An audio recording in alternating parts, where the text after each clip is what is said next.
President William Samoei Ruto wants the former Deputy President Rigathi Gachagua at the ballot in the next general election purposely for two main reasons.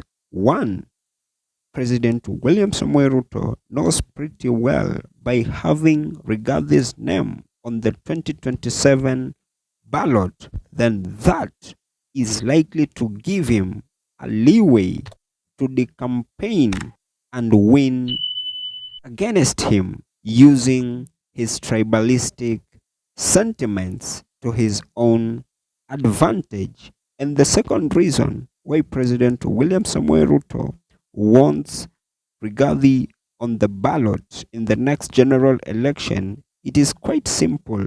He wants him to be on the ballot with the specificity reason that he knows pretty well that millions of Kenyans cannot, and it shall be as hard as finding a plastic sphere for Kenyans to elect him, because he is well known to be tribalistic in nature. But why is it that the deep state doesn't want Rigathi Gachagua on the ballot? Why is it that the son of Jomo, the former president Uhuru Muigai Kenyatta, doesn't want the Murima Crusader on the ballot? The Right Honorable Raila Amolo Odinga too doesn't want Rigathi's name on the ballot. And in this episode, let me just try to decipher onto the nitty-gritty reasons as to why all these political heavyweights don't want a competition against the Murima Crusader. Now, let's not circumvent and deflect away from the reality, because from where I sit, I strongly believe it actually still remains a matter of fact that the Murima Crusader wasn't an option, isn't an option, and shall not be an option for Kenyans. And why is it so? It is due to the simple reason that the Murima Crusader was part and parcel of the problem millions of Kenyans are currently experiencing. And for Kenya to make any political strides in terms of development, then I kid you not, and I can tell you without any fear of contradiction that for we to make a step further in terms of development, then we must first get rid of all these Kanu remnants. And if my base of argument is to be taken into consideration, then I kid you not, and I can tell you without any fear of equivocation that Rigathi remains not an option for Kenya. Essentially, for change to happen, we cannot keep on solving the same problems with the same mentality that we used in creating them.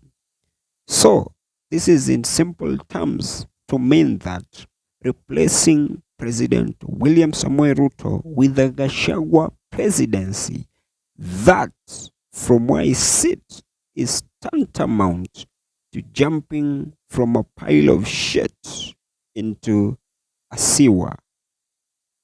But Kenyans can instead, with all due respect, use the former deputy president Rigathi Gachagua to unseat President William Samoei Ruto. However, lest you forget that less than 8 months ago, this is the same man that He was part and parcel of Kenya's problems. And of course, in a dint of a fiat, what changed to an extent that he is now a champion of good governance. If we Kenyans are going to use the former deputy president to our advantage, I kid you not, it is likely to materialize because he fully enjoyed the trappings of power, and that is to mean that there are some one or twos that he knows that millions of Kenyans don't, that he is likely to add to our advantage so that history can be written, making President William Samoei Ruto a one-term president. Essentially, if you've been keenly following the political trajectory, you must be alive to the cognizant fact that the former deputy president has been selling himself with the same tactic that President William Samoei Ruto used in deceiving millions of Kenyans before he ascended to power. And that is why I strongly believe, as they say, once beaten, twice shy. That is why I believe Rigathi Gachagua remains not an option for Kenyans. However, if the courts are likely to clear him so that he vies, I kid you not, millions of Kenyans are likely to vote for President William Samoei Ruto than they, in their own wisdom, voting for Rigathi Gachagua presidency. And that is to mean that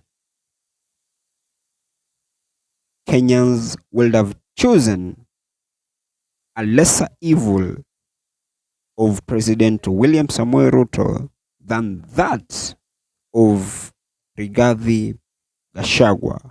But from where I sit, it actually still remains a wait and see situation.